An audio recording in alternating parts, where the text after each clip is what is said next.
John Ingram. He's our consultant, and he is our lead support for this whole food system learning journey. He's been working in food systems for quite a few years. And so he'll be giving an overview as to the what, the how, and the why. And then we are lucky to have with us Theodore Kabore, who will be presenting some of the elements out of the Western African workshop with the linkages to climate change. And then we'll be moving over to the Eastern and Southern African region to look at the nutrition interlinkages and what came out of that workshop, which took place last week. And then we wanted to show a bit what it looks like with 2 concrete examples, which will be presented to you. And then moving on to some key learnings from the actual workshops in terms of process of how do we look at food system as an approach for more holistic consideration and the whole process of it. And then we'll move into the open Q&A and discussion slot before closing this webinar. So without any further ado, John, up to you to lead the first part. Thank you very much. Thanks very much, Stephanie, and hello, bonjour, good morning, everybody, good day. What I'm going to do in the next few moments is just a quick overview of the way we think about food systems, some of the concepts, and pointing out the dynamic nature of it. What we'll do is go to the next slide, please, Riff.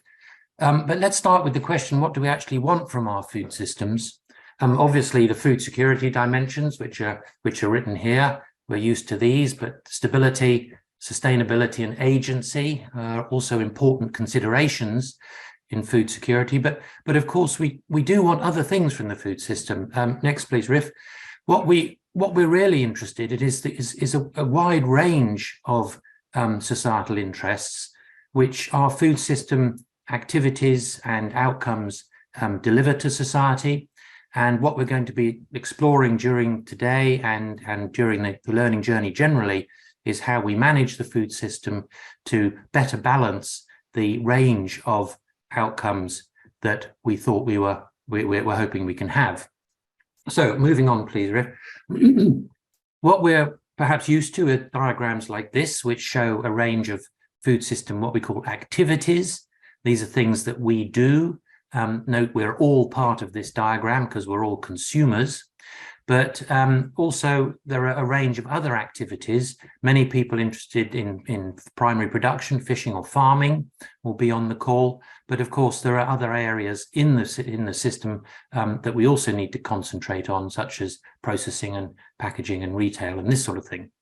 Of course, over on the left we have input supplies to agriculture, seeds, fertilizer, machinery, and ships and all that sort of stuff, and how we use the waste from the system, how can we better valorize it, is something we'll think about.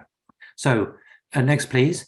As the material moves from the left to the right of the diagram, it's transformed by the food sector, the people who are doing the processing and packaging and the like.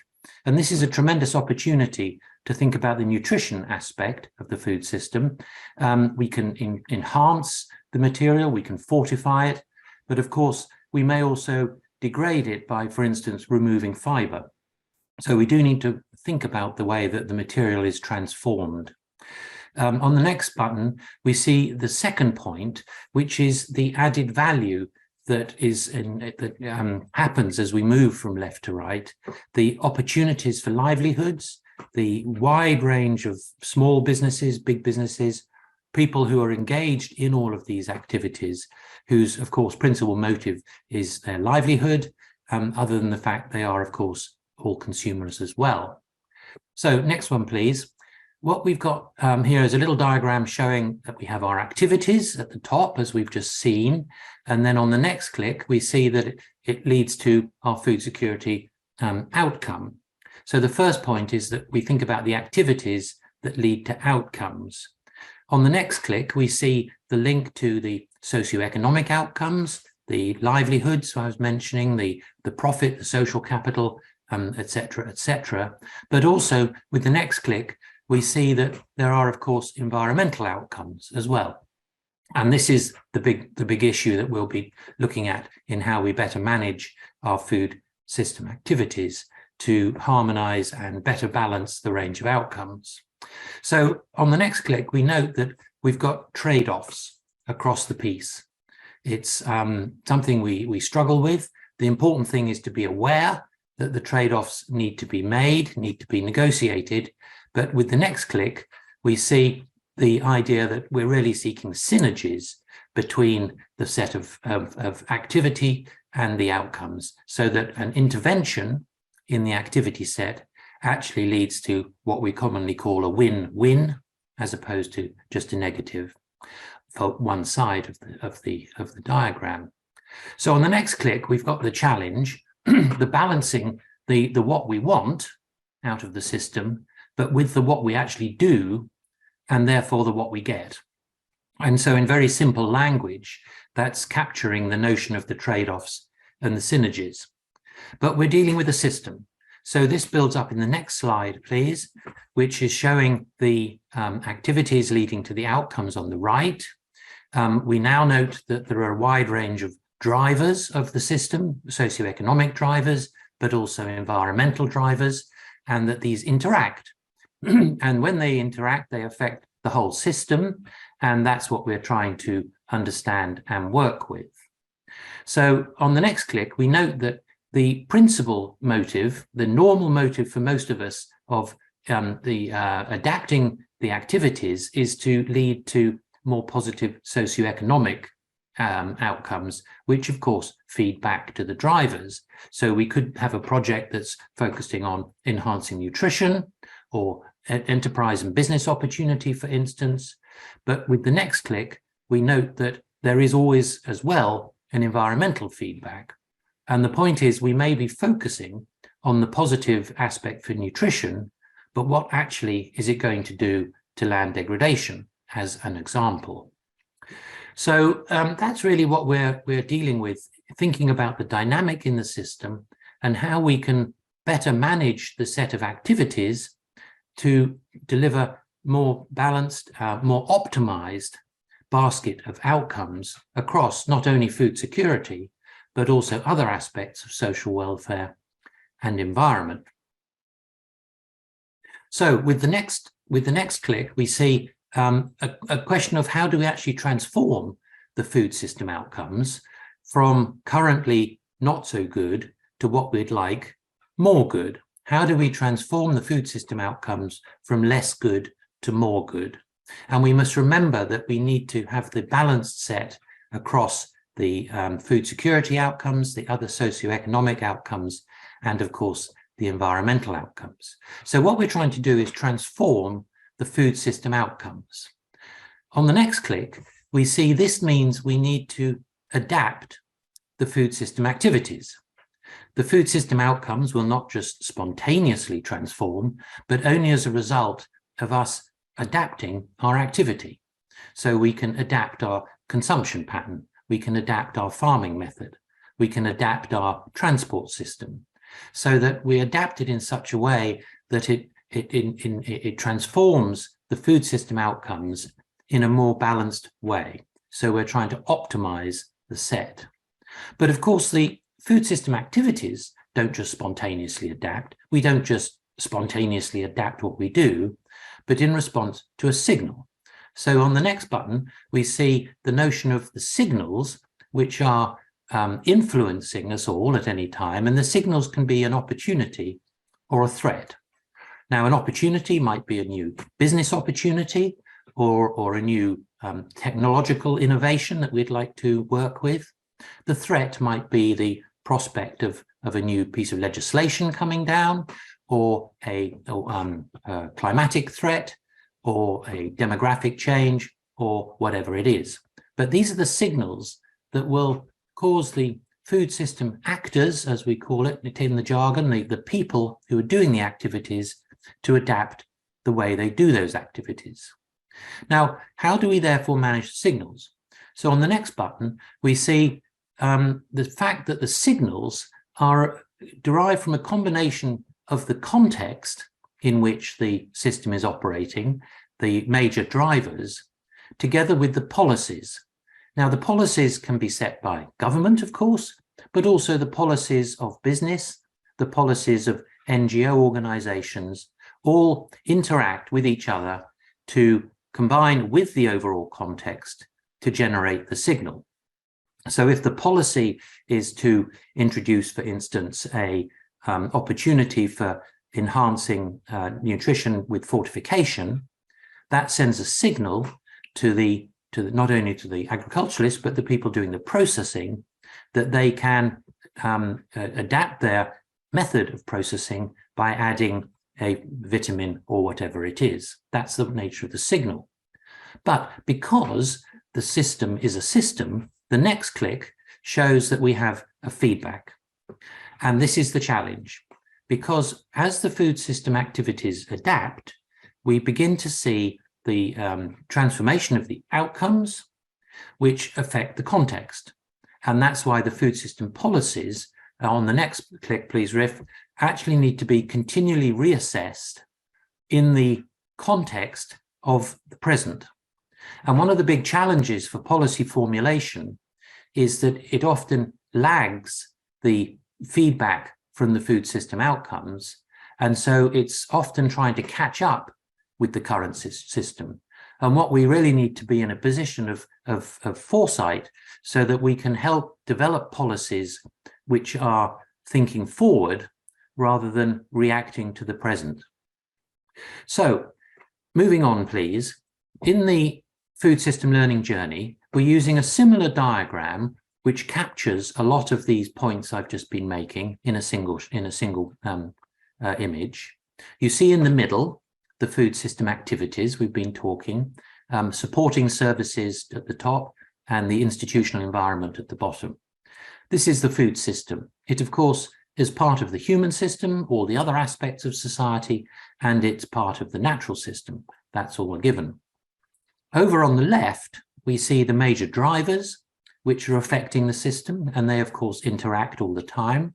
And at any one point, one particular driver may be more relevant to a certain actor undertaking their activity than another, but they're all there. And on the right, we see the food system outcomes, the economic and social well-being from the system, the food and nutrition security, of course, but also the environmental aspects.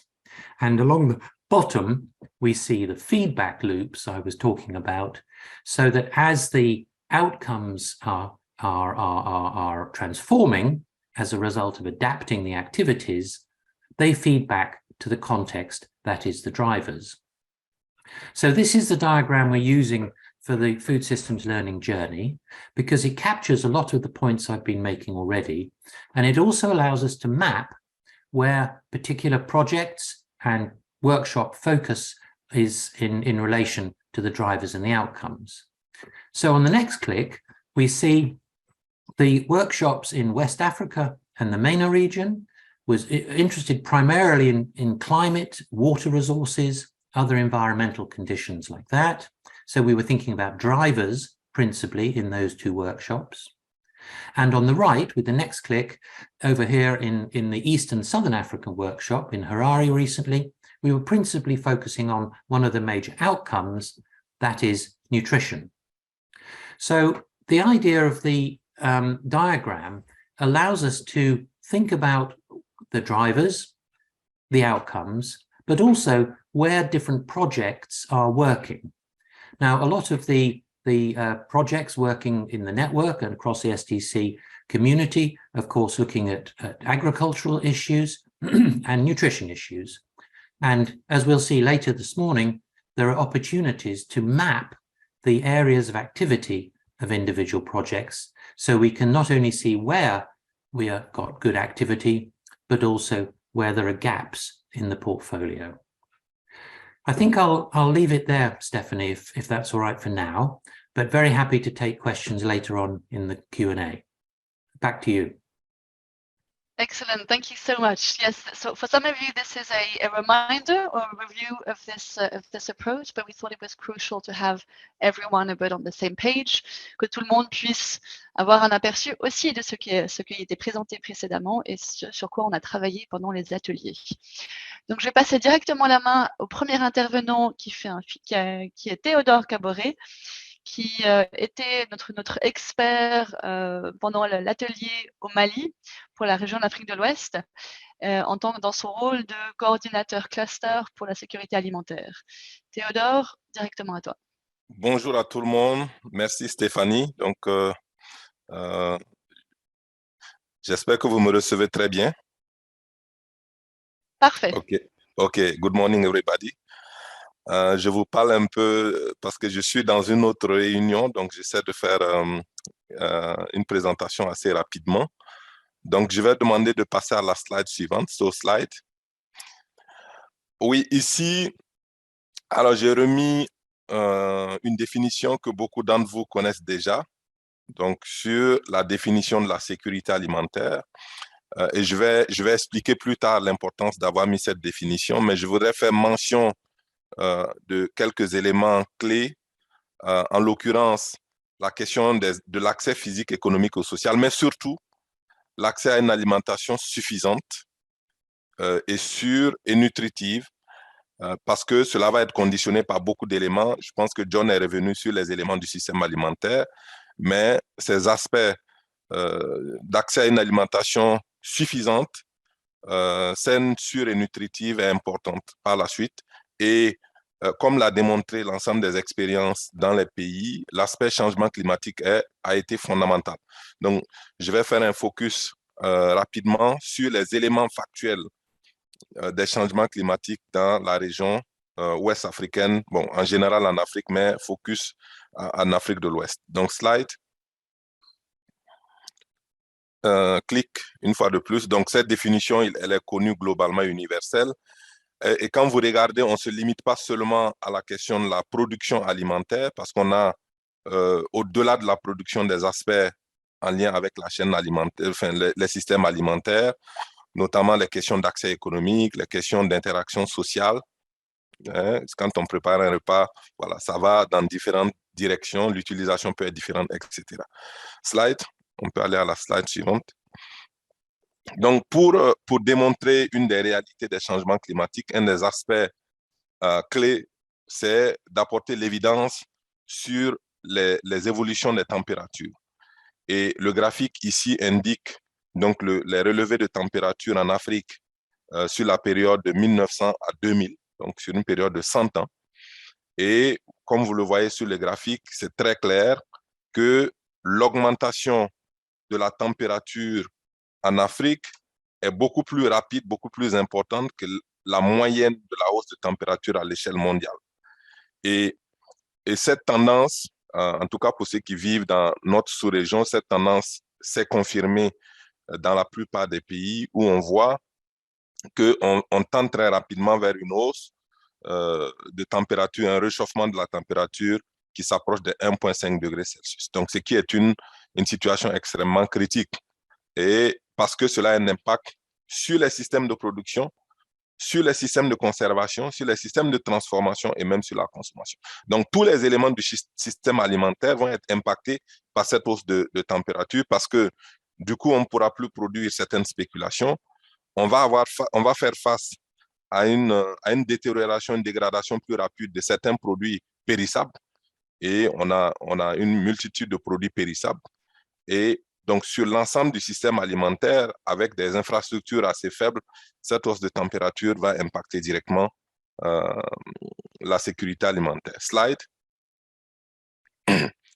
Un autre facteur, un autre élément d'appréciation des changements climatiques, c'est la période utile pour la production agricole, donc la période humide de la production agricole.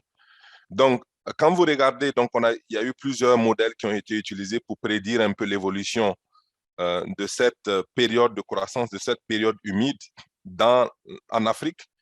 Et on voit clairement pour la bande sahélienne, en tout cas pour l'Afrique de l'Ouest, la bande sahélienne, on a une réduction de la période de croissance, de la période humide, qui va au moins de 5% à 20% dans la plupart des pays.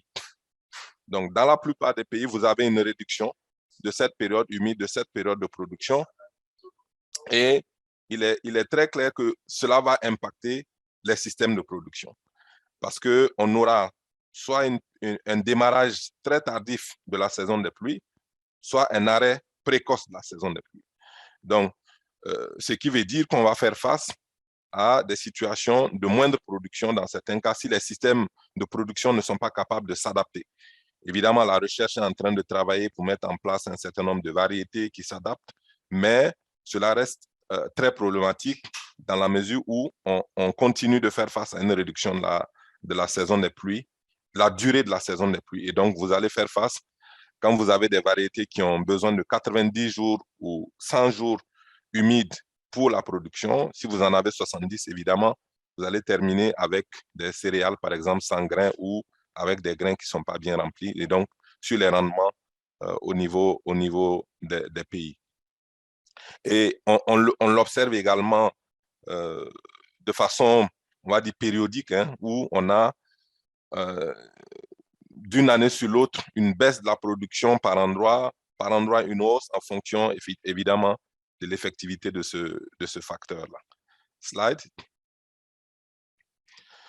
Alors, je voudrais mentionner aussi que globalement, l'impact de ces aspects du changement climatique impacte fortement le secteur agricole. Hein. Dans la plupart des cas, c'est le secteur agricole élargi, donc production de céréales, mais aussi production animale, qui va être fortement impacté par les phénomènes climatiques. Et dans notre sous-région, où c'est le facteur changement climatique, notamment la sécheresse, qui est l'élément le plus fréquent. Il y a des inondations, mais l'élément le plus impactant reste la sécheresse. Et ces sécheresses vont impacter à la fois les productions agricoles, mais aussi la disponibilité de fourrage pour les éleveurs. Et je peux donner l'exemple du Mali, par exemple, avec le programme ARC, donc c'est African Risk Capacities, qui est une assurance climatique. On essaie de traquer le nombre de personnes impactées par les poches de sécheresse dans le pays. En 2022, donc on va dire la campagne 2021-2022, on a eu plus de 3 millions de personnes au Mali qui ont été impactées par les poches de sécheresse. Pour la campagne 2022-2023, en dépit d'une bonne saison des pluies, on a plus de 2 millions de personnes qui restent tout de même impactées par les poches de sécheresse.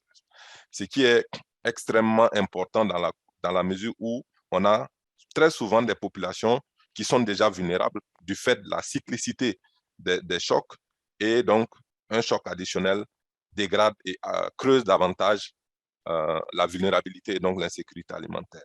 Et on a ici des chiffres estimatifs de populations impactées par l'insécurité alimentaire, donc 71 millions. Donc cela peut être ajusté si on revient à la situation de l'Afrique de l'Ouest. On a les données cumulées du cadre harmonisé qui sont de cet ordre-là globalement dans la sous-région. Donc ce sont des réalités, malheureusement, et donc qui vont demander des efforts continus de l'ensemble des acteurs pour répondre à ces crises alimentaires continues. Il y a aussi d'autres facteurs, hein, au-delà de la question de la production. Il y a les questions de perte d'emploi et de revenus, parce que vous savez que le secteur de la production, c'est toute une chaîne.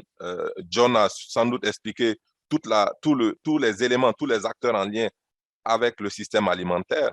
Donc, au-delà des producteurs, il y a aussi tout ce qui tourne, qui gravite autour des questions de production. Il y a les distributeurs d'intrants, il y a les transporteurs. Donc, une fois qu'un des éléments de la chaîne est impacté, évidemment, ceux qui sont en aval ou en amont vont être impactés et donc perdre du revenu ou perdre de l'emploi du fait de ces chocs climatiques-là. Évidemment, la question de la nutrition ou de la malnutrition se pose également. Théodore, oui. Une minute, s'il te plaît. OK, donc je pense que je tire vers la fin et des éléments de dégradation des écosystèmes également. Slide. J'ajoute ici aussi quelques autres éléments additionnels au-delà des changements climatiques, mais tous ces éléments sont interliés. Il s'agit de la question de la dégradation des sols, de la réduction ou de la surexploitation des eaux douces, la perte de la biodiversité et des ressources marines, et tous les autres aspects en lien avec les questions de pollution, les questions de déchets, et en Afrique de l'Ouest, les questions de déchets plastiques notamment interpellent beaucoup. Et je pense que ceux qui sont autour de la table ici sont relativement conscients de cet aspect. Comme le temps est très réduit, donc je vais demander d'aller à la slide suivante. Slide. Again, slide. Oui, allons-y. Donc, continuez, cliquez. Slide, yeah. Donc, ça, globalement, ça, pour démontrer ici que, en fait, pour assurer la question de la sécurité alimentaire, il faudrait prendre en compte l'ensemble de ces éléments de choc et de stress qui sont ce que j'ai décrit déjà comme la dégradation des ressources naturelles, les questions de la stagnation des économies, du changement climatique et des facteurs socioculturels, dans un contexte où on a de plus en plus les questions d'urbanisation et d'impact des mauvaises pratiques alimentaires déjà mentionnées, j'imagine, par John. Slide. Et je voudrais terminer ici en montrant un peu, face à ces éléments du contexte, comment est-ce que les systèmes alimentaires peuvent s'adapter. Et on a l'exemple des profils alimentaires du Mali qui a été fait par tout un processus national avec l'expertise de la FAO du CIRAD et qui aboutissait à 4 leviers sur lesquels on pouvait activer pour construire des systèmes alimentaires résilients. Le premier, évidemment, c'est comment est-ce qu'on peut mitiger les effets négatifs des changements climatiques. Le second, c'est de travailler sur la réduction de la pression anthropique sur les ressources naturelles. Le troisième pilier, c'est l'investissement sur les infrastructures routières de stockage et de commercialisation pour renforcer tout le package des systèmes alimentaires. Et enfin, le quatrième levier, c'est de travailler sur la réduction de la prévalence de la pauvreté et de l'insécurité alimentaire et nutritionnelle. Donc, en s'appuyant fondamentalement sur une opportunité qui est la jeunesse de la population, donc une main d'œuvre disponible dans ces pays-là. Voilà, Stéphanie, en 10 minutes, ce que je pouvais partager. Merci à vous. Je ne sais pas s'il y a des questions. S'il y a des questions, si je peux les prendre rapidement et puis retourner en salle. Non, on va te libérer, Théodore. Merci mille fois pour cet input qui fut effectivement assez... on t'a demandé quelque chose d'assez serré. Thanks a lot for that input. Indeed, we see here with what you've provided, Theodore, that we don't only need to look at climate change adaptation, but you also need to look at the whole impact throughout your whole food system, from the production to the transport, to the storage, to the consumption, which has an impact also on your people's behaviors and on their capacity to be resilient. I'll hand over now to Anna Brazier, who is our consultant and expert in food systems in the Southern African region, and she was attending the nutrition workshop in Zimbabwe. Anna, over to you. Hello, everyone. Thank you, Stephanie, and thanks to the previous speakers for such brilliant setup and baseline for this presentation. So we move now to Eastern Southern Africa, where we are looking at a very diverse region, a hugely different group of countries with different problems, but some similarities, which I hope to present. Next. So we're looking at nutrition as the outcome for the food system analysis that we did in Eastern Southern Africa. And we can start by defining malnutrition, which is a state of poor nutrition that includes both undernutrition and overnutrition. So undernutrition encompasses not receiving enough calories, not receiving enough protein, not receiving enough micronutrients, and can manifest in a number of different ways as shown in the diagram. So one of the most common manifestations is stunting, also known as chronic malnutrition. There's wasting, there's underweight, micronutrient deficiencies, and increasingly globally and also in Africa, overweight and obesity problems leading to other diseases. Next. So if we try to look at the food systems of our region, we can see that some of the, although it's a very diverse region, as I mentioned before, some of the drivers are very similar. And I think we agreed in the workshop that in terms of the, one of the main and strongest drivers was the historical aspects, the level of colonial influence and attitudes of colonizers in different countries, and the policies that those influences led to in those countries. The land tenure systems also had a huge influence on the food system, land size that farmers are using, climate and environmental conditions, rainfall and soils, climate shocks and hazards, as has already been mentioned in the previous presentation, demographic factors, so the level of urbanization and globalization in a country, and neoliberal policies, both from governments and from donors, have really shaped the food systems in our region. And the power of markets is an incredibly strong driver, which has a massive impact on food and nutrition. So we can also look at the drivers of the consumption environment. Those drivers that I mentioned were really about production and delivery environment of the food system. But in terms of the consumption environment, the historical factors are also very important. The socio-cultural influences within a country and how those have changed with time, level of education and wealth status of communities, gender issues of women and the role of women and impacts on women are a huge influencer in terms of the outcome of nutrition and malnutrition. Water, sanitation and hygiene have a huge influence, and the health and social protection services available in a country are very important. Another important thing to note with this diagram of our region and the food system in our region is that natural resources play a very, very important role. Most people's livelihoods come from natural resource-based activities. And unlike most global food systems, we have also can add a box to our food system on collection, because wild foods play a very, very important part in the food systems, and they're actually becoming increasingly important in some countries. For example, in Zimbabwe, where I'm from, wild fruit collection and even wild insect collection is becoming increasingly commercialized and contributing importantly to people's incomes as well as nutrition. I think we can move to the next slide. So when we were analyzing our region, we used a food system typology system that has recently come out in a 2022 study. And although this typology system has limitations, it is quite useful for seeing how our countries are changing and the way that global food systems are transforming. So the typology divides countries into rural, traditional, informal and expanding, emerging and diversifying, modernizing and formalizing, and industrial and consolidated. So obviously most of the developed Western countries fall into the fifth category, industrial and consolidated. And most of the African countries in this analysis fell into the rural traditional, with a few in informal and expanding and a few in emerging and diversifying. But there were no African countries in the modernizing, formalizing, or the industrial consolidated sections. And the important thing to note about these typologies is the way the food systems change. So as we move towards the fifth category, nutritious food becomes more affordable because incomes are raised.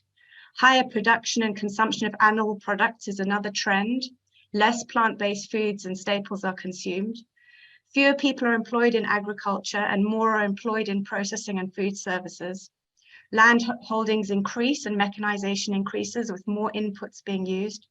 There are more wage earners and more women in the workforce, which increases the demand for processed and convenience food. More greenhouse gas emissions are emitted from the food system, and there are high rates of diet-related deaths. So therefore, the objectives to minimize environmental and climate change consequences and to improve nutrition and health are not being met as you move down the food system typology. Next slide, please. So a question that we were asking ourselves throughout our workshop is, what is a healthy diet? And there's the WHO definition of a healthy diet, which gives some very detailed information about exactly how much in terms of grams we are supposed to be consuming according to the different food groups. But of course, this type of definition can be contested, and its usefulness can also be argued. We need to discuss what a healthy diet is in relation to food sovereignty.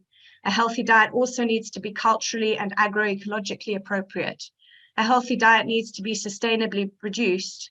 And we also need to understand that nutrition data is sometimes confusing and not terribly useful. we don't really understand the physiological processes that lead to stunting. We know what stunting looks like when it manifests in a person, but we don't know exactly what is going wrong with that person to cause the stunting. We suspect, and there's a very good amount of evidence that it's to do with diet, but it could also be to do with water and sanitation issues. It could also be to do with disease. So it's these figures that we get about malnutrition are not very clear and sometimes not very helpful to guide us in our projects and activities. So we focused on a Zimbabwean case study in our workshop, and we looked at the nutrition challenges faced in Zimbabwe. And we found that one of the main sort of driving forces of nutrition challenges were that women, who are the main actors in the food system, suffer from huge time and labor stress. So they have a huge work burden. They are the main agricultural producers. They're also responsible for most of the domestic activities. They're responsible for childcare. They're responsible for food preparation, as well as collection of firewood and collection of water. And I think this is probably the same for most African countries. Because of this huge time labor burden, women actually need convenience food. And although we discussed in our workshop that the concept of convenience food can be a dirty word, something that we don't like the sound of, convenience food is very, very important in our modern world, even in Africa. But we need nutritious convenience food. There are very few rurally based food processing and manufacturing enterprises in Zimbabwe, so most convenience food is imported, highly processed, and very unhealthy. And this is one of the factors that is leading to poor nutrition in both rural and urban areas. Another thing about nutrition that we need to recognize is that it's hugely hinged on behavior change. Although you can give people information about what is good to eat and why they should have good nutrition, that doesn't necessarily change their behavior. So behavior change programs are extremely important within the food system through the whole, all the activities in the food system, starting with agricultural production. Next slide, please. If we look at Zimbabwe, this map is from our most recent rural livelihood survey, and it is showing the districts of Zimbabwe which have poor nutrition, poor food consumption. So the areas that are darker brown show districts where food consumption is worst, and the lighter brown show areas where food consumption is better. And if I had time, I would have been able to show you a map of Zimbabwe which shows you the areas of the country where maize can be produced well and areas where maize cannot be produced well. Maize, of course, is the staple in Zimbabwe. But basically what this map shows is that nutrition is a very complicated issue. The two circles on the top, on the right-hand side of the diagram show that food consumption is very poor in areas that actually have very high agricultural production and high rainfall. So therefore, the connection between nutrition security and food security is not clear. These areas are high agricultural production areas. They have good rainfall, they have good soils, they're capable of producing a wide range of foods, and yet household food consumption is very, very poor in those areas. The areas on the left-hand side of the diagram, it's easier to explain why those households have poor food consumption, because the climate and the soils are very difficult and food production is much harder. So the point to make here is that the causes of malnutrition are not easy to understand, and we have to be very cautious in our projects. There's a growing and lasting perception in Zimbabwe that traditional foods are inferior. And unfortunately, the traditional foods are the ones that are better adapted to the soils and the climates in the country. Everyone wants to grow maize, and maize production is not easy in most of the country. There are also weak markets for nutritious food. Because people are not very interested in eating traditional foods, the markets for them are much weaker. And food aid has had a big influence in changing the dietary preferences and creating dependency and apathy among farmers. who don't even bother to plant their crops anymore because they know they will receive food aid. So these are all important factors in shaping the food system. Next slide. So there are big trade-offs, and one has to be very careful when designing nutrition projects.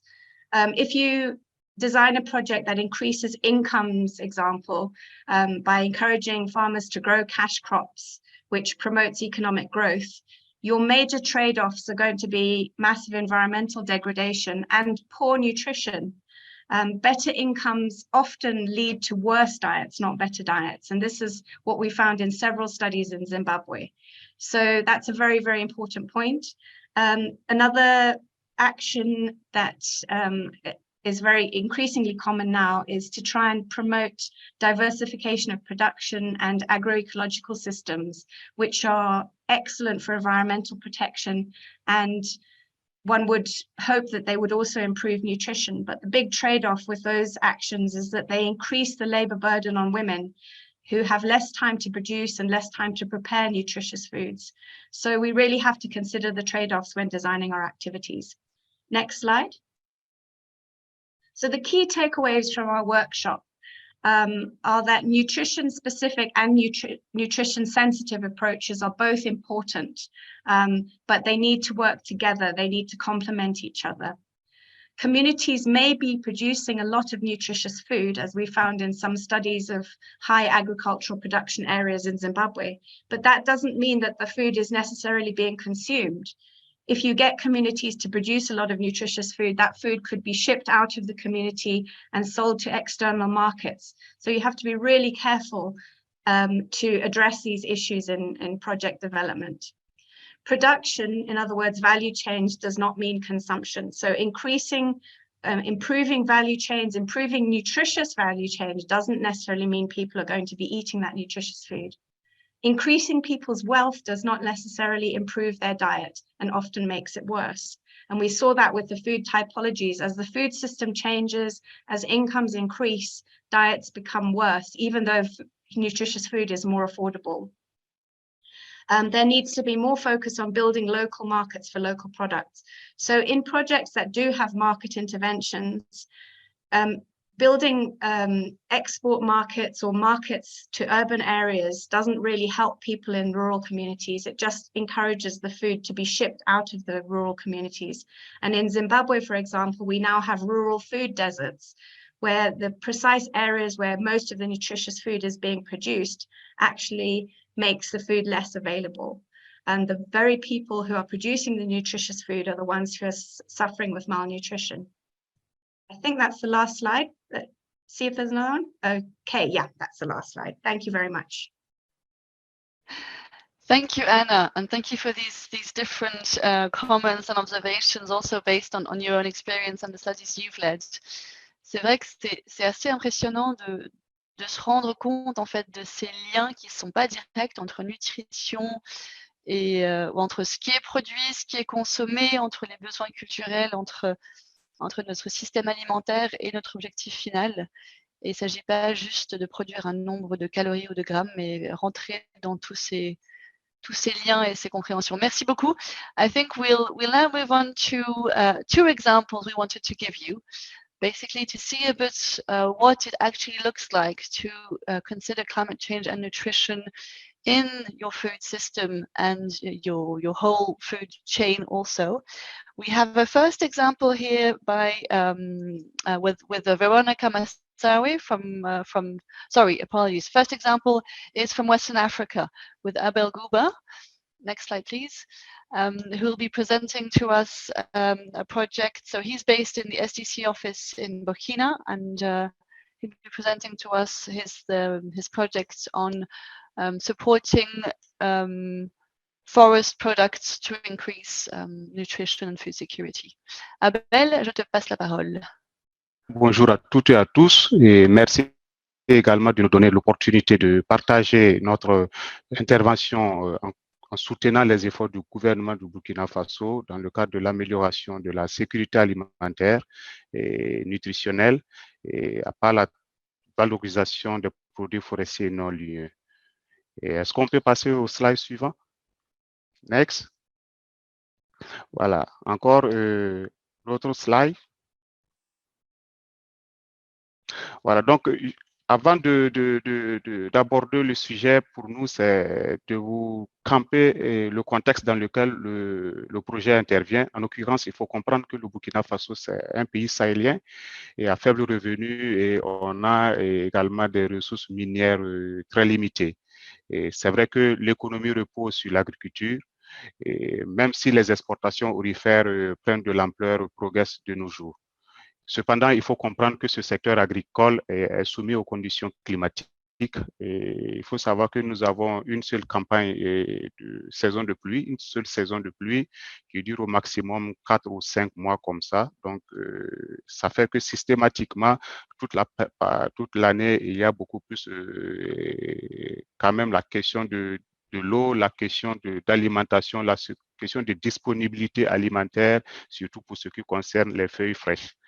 Donc, il faut comprendre également que c'est dans ce contexte, la récurrence des chocs climatiques, je voudrais parler des inondations, des sécheresses, et a des effets néfastes sur la production agricole, ce qui engendre systématiquement des déficits alimentaires, et surtout pour la population rurale. Et il faut noter, par exemple, que cette année, en 2022, nous sommes à peu près à 3,5 millions de personnes, et soit à peu près 15% de la population qui est en situation d'insécurité alimentaire. Donc, pour pallier à ce déficit alimentaire, et surtout pour ce qui concerne la production céréalière, les populations, en l'occurrence les femmes, ont intensifié l'utilisation des produits forestiers non liés dans l'alimentation.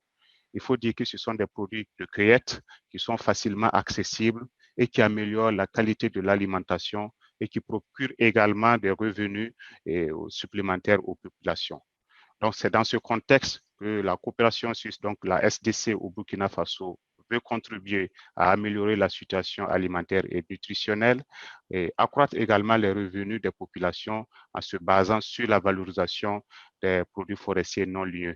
Donc, nous attendons par produits forestiers non lieux tout ce qui est fruits, tout ce qui est graines, tout ce qui manque de la ligne, en quelque sorte. Donc, que ce soit les feuilles, que ce soit par exemple le miel également, c'est un produit forestier non lié, ou les insectes.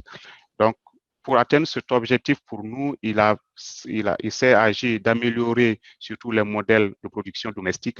Ça veut dire on change maintenant la manière de produire au niveau familial. Donc, les modèles familiaux de production agricole sont modifiés pour pouvoir rapprocher, par exemple, le champ.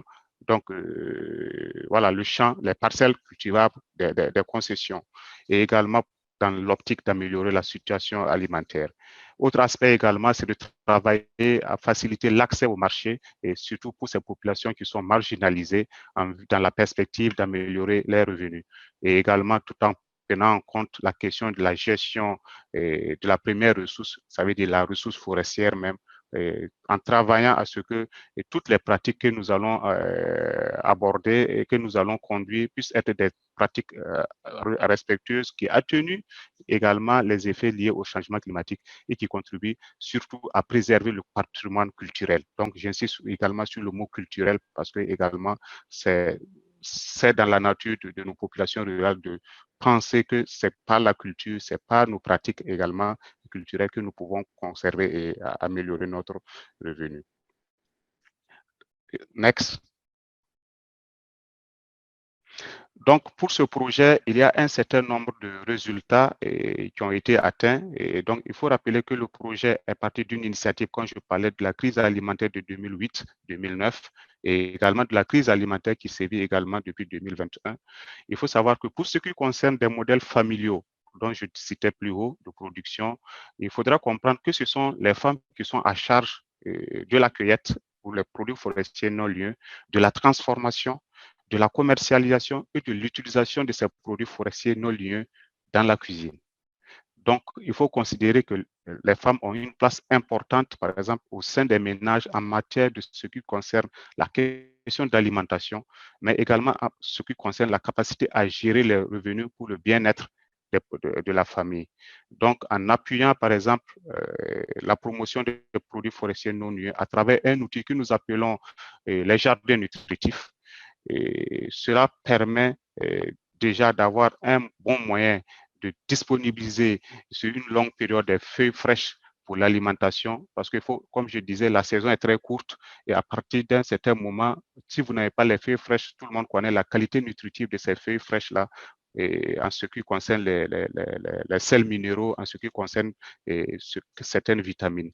Donc, en mettant en place des jardins nutritifs systématiquement constitués de feuilles de baobab, donc ça veut dire nous transplantons le baobab déjà à partir de la pépinière, et le baobab est transplanté de telle manière que sur toute la durée de l'année, le baobab, le moringa ou certains légumes sont disponibles au profit des ménages pour pouvoir améliorer l'alimentation, donc contribuer systématiquement à améliorer la situation nutritionnelle des enfants. L'autre aspect également, comme je disais, c'est comment on arrive à diversifier le score des divers alimentaires. Ça veut dire de telle manière à ce que les gens n'aient plus à manger une seule fois par journée, de manger le même repas, mais de diversifier l'alimentation au cours de la journée en passant d'une alimentation à trois types d'aliments par jour. Comment on travaille également auprès des familles à améliorer l'état nutritionnel des enfants. Quand on prend, par exemple, le cas aujourd'hui des places du Burkina Faso, il faut savoir que le premier recours, le premier secours alimentaire, par exemple, pour tous les déplacés internes liés à l'insécurité, tous ceux qui quittent leur village pour se déplacer sur d'autres sites, le premier recours, c'est les produits forestiers non liés. Donc, les gens se nourrissent directement des produits de l'arbre de la forêt avant d'avoir un site d'accueil pour être accueillis dans les familles ou sur des sites. Donc, c'est que nous faisons à travers ce programme, c'est de travailler à l'éducation nutritionnelle de ces personnes, c'est de travailler à enrichir, à mettre à disposition en compagnie ou bien en collaboration avec les acteurs humanitaires, par exemple, de mettre à disposition des biscuits enrichis au PFNL pour améliorer l'état nutritionnel des enfants.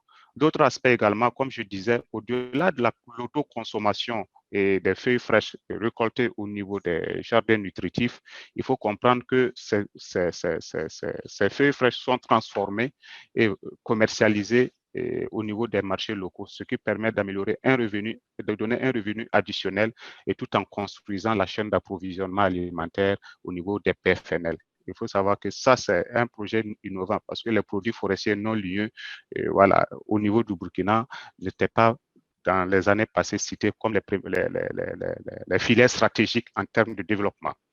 Pour ce qui concerne également les résultats, comme je vous disais plus haut, quand les populations se déplacent, c'est d'abord les ressources naturelles qu'elles s'appuient avant de trouver un premier recours au niveau des humanitaires.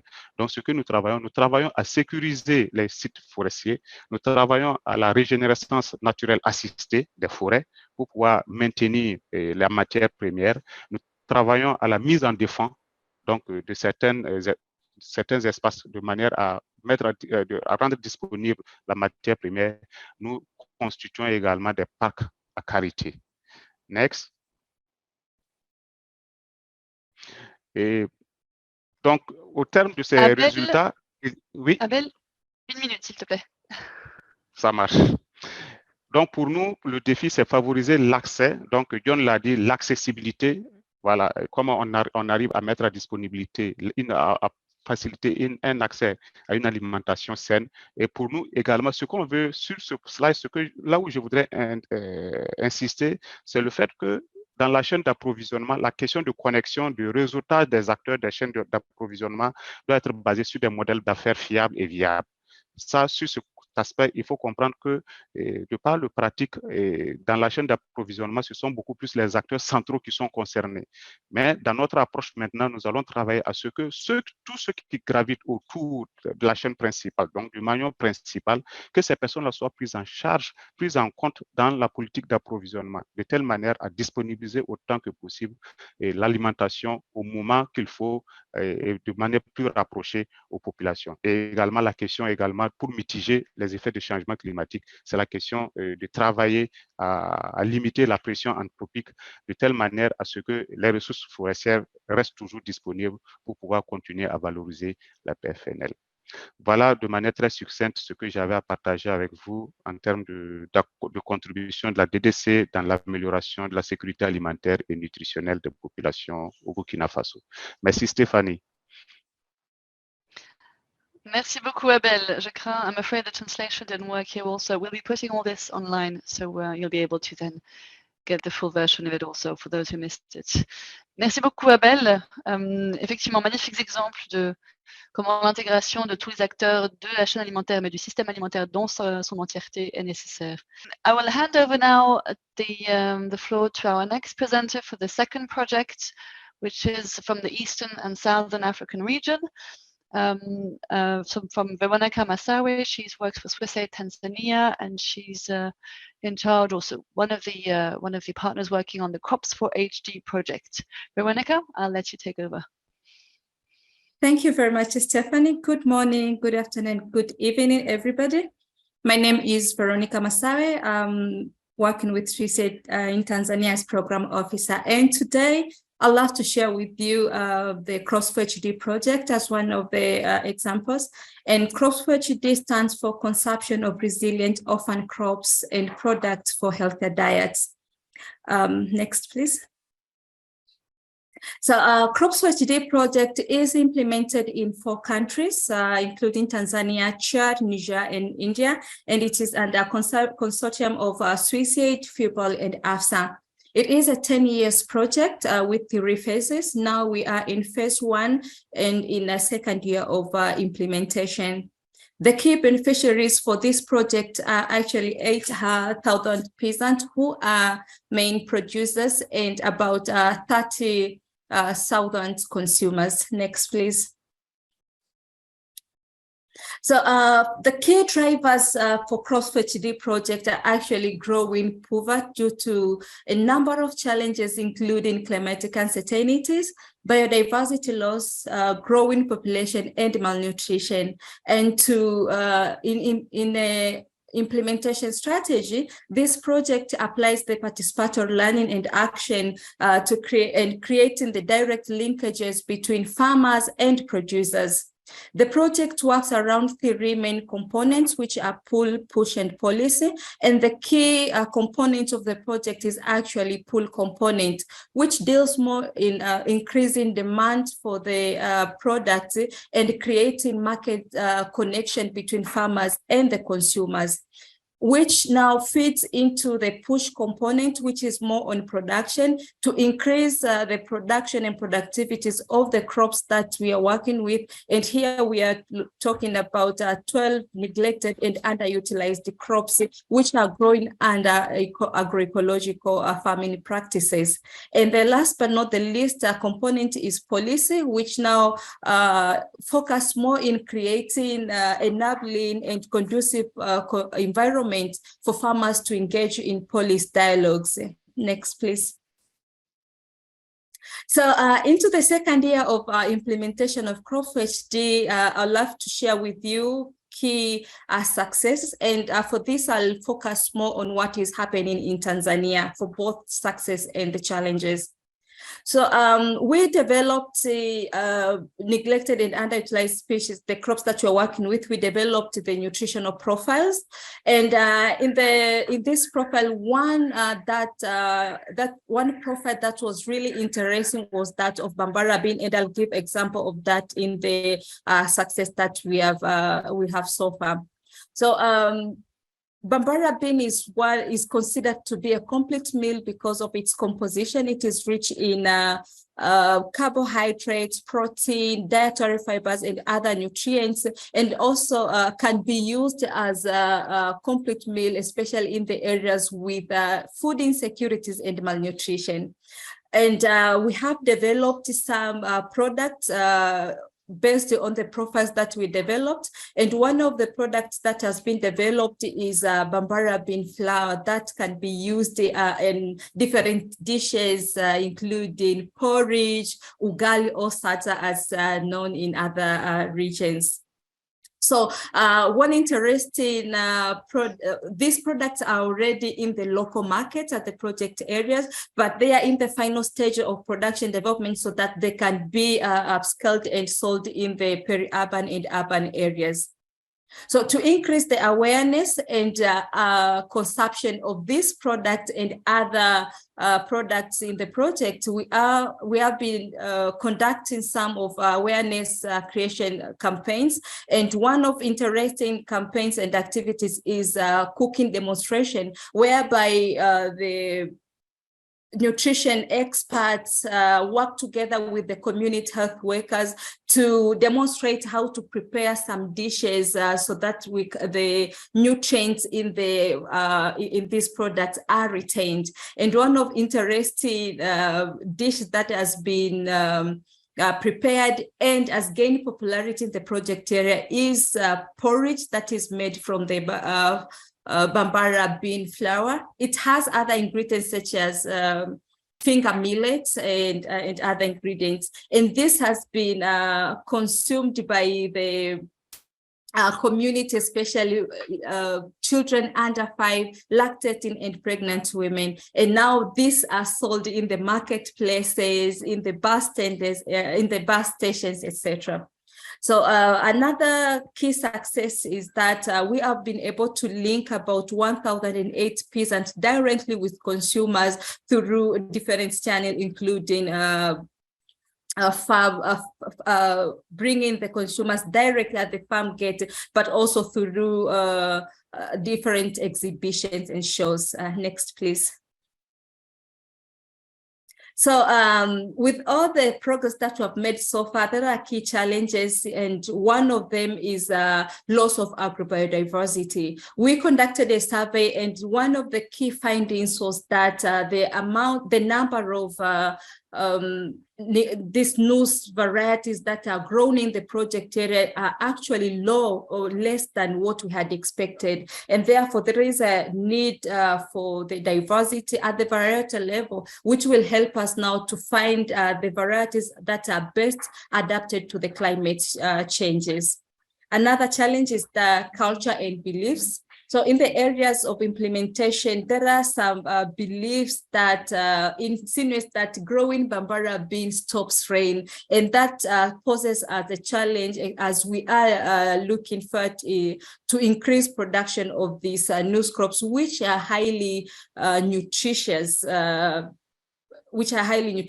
And some of them are really resilient to climate change. Another example is eating leafy vegetable is considered to be the sign of poverty. So that also poses a challenge as we are trying to address the malnutrition issues.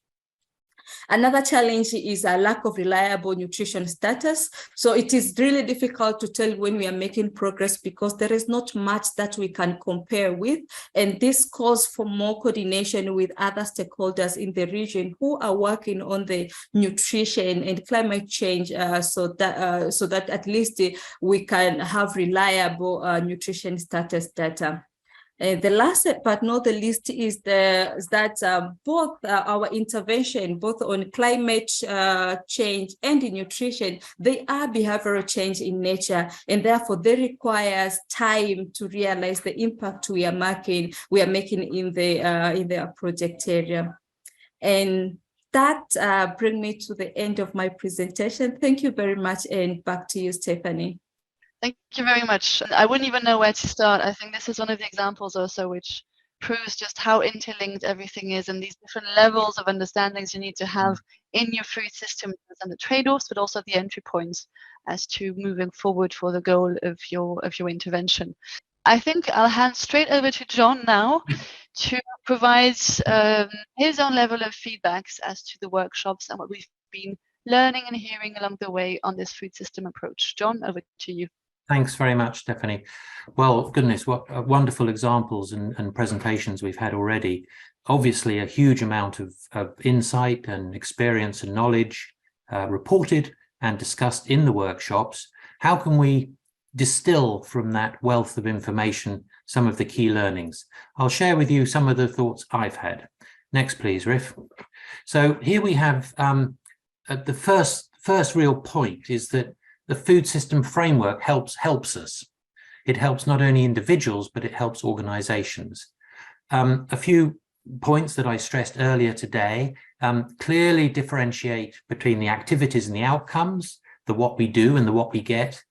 and the drivers and the feedbacks. So the first thing is to be very clear what it is we're talking about at any one stage, and then to help us understand the relationships between the food system actors and what's actually driving them, how they respond to the circumstance in which they find themselves, and what's needed to actually enhance the food system outcomes. We felt that the food system's framing is important to inform the policy dialogue, whether it's public policy or private policy, and particularly in relation to governance. And one of the major issues that came out of the conference, the workshop in the MENA region in Cairo, was the real issue of water governance. Who is in charge? How is it managed? But that applies to any natural resource. For looking at the overall portfolio of the project or the office or the organization, it's really good at doing a mapping exercise where we can actually see where particular interventions would be most effective, particularly in relation to where we've got gaps in the food system thinking. Often we're talking about agriculture and nutrition, but let's not forget the important opportunities for livelihood and nutrition for the processing and the retail, etc. Looking for synergies between and among projects, of course, and to help think about the trade-offs. And one of the real key points that while we don't actually need to address all of the food system issues in a given project, it's really important just to be aware of where the actual activity of the project fits within the system, so that one is more conscious of the unforeseen trade-offs, unforeseen impacts on other areas of the system. It might be local, it might be distant, it might be today, it might be tomorrow. Next, please, Riff. So thinking about thinking, in the workshops, we had some discussion about systems thinking and a basket of tools that helps us navigate the complexity of the food system. The first important point was to think about the boundary and the framing, thinking about other people's perspectives and values.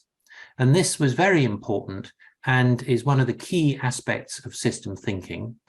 But also it helps raise awareness of the whole system, and particularly if one's really only focusing on one aspect or a subsystem of it, for instance, the agricultural subsystem of the food system.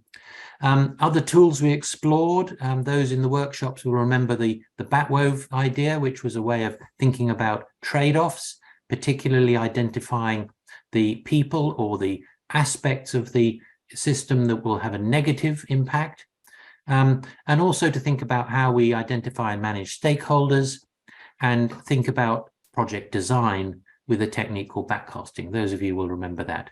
Next one, please, Riff. So some reflections from the participants, really interesting, feedback during the meetings and at the end, really valuable in thinking about the drivers and considering their role of not only the system today, but how we manage the future to some extent. Very clearly links the agricultural production in many of the projects as one of the motivations, but doesn't necessarily lead to greater food security, as we heard from Anna. I think the main point that people were reflecting on is how important and valuable it is to think of the system as a dynamic, what we call a complex adaptive system, and particularly thinking about the feedbacks, noting that it was valuable at a number of spatial resolutions, particularly related to subnational and national levels, but it was harder to think about food systems across a continent because they're so varied with tremendous increased complexity. It is, however, useful for thinking about the gaps and where we could invest in new work, where we could be more synergistic with others, and the sorts of things we could do on that level. We've also got the notion of showing where the projects could actually be more holistic when thinking about the theory of change and the like. So over to the next slide, please. Just a few other reflections, very simple bullets. Helps to break the siloed thinking, not only in ourselves, but between members of the team and between ourselves and other people, like the ministries in the governments and the like. Thinks about identifying gaps. Where should we be thinking more about some of the what's called the missing middle in the story, the processing, etc. Particularly valuable in what we call surfacing the potential trade-offs, particularly between the principal objective of the project and the unforeseen consequences, which might be river quality or land degradation or something like that, and really unpacks these complex contributions to the food system outcome. So the last click is really just making a point that there are things we didn't cover. And this was really valuable that participants noted we didn't think about demography enough, we didn't think about energy enough, we didn't think about agricultural inputs enough, or transport and logistics. But also the notion of waste management and potential valorization of waste, and of course the environmental considerations. It was very noticeable that all of the projects, in fact almost all of the projects, were motivated by increasing agricultural production, which is of course fine, or improving nutrition, which is of course fine, but there was very little consideration of the so what for the biophysical environment, which of course underpins the whole food system. So those were some reflections. Sorry to race through it, but we can look at it more leisurely when we're sharing the slides later. So back to you, Stephanie. Thank you very much, John. I think what was also interesting is to see that we had quite a few similar comments and observations and questions from one workshop to the next, be it in Western Africa, be it in MENA, be it in East and Southern Africa. So these are things which I think we also, us in the way we work, need to integrate it more systematically in our approach and in our intervention strategies.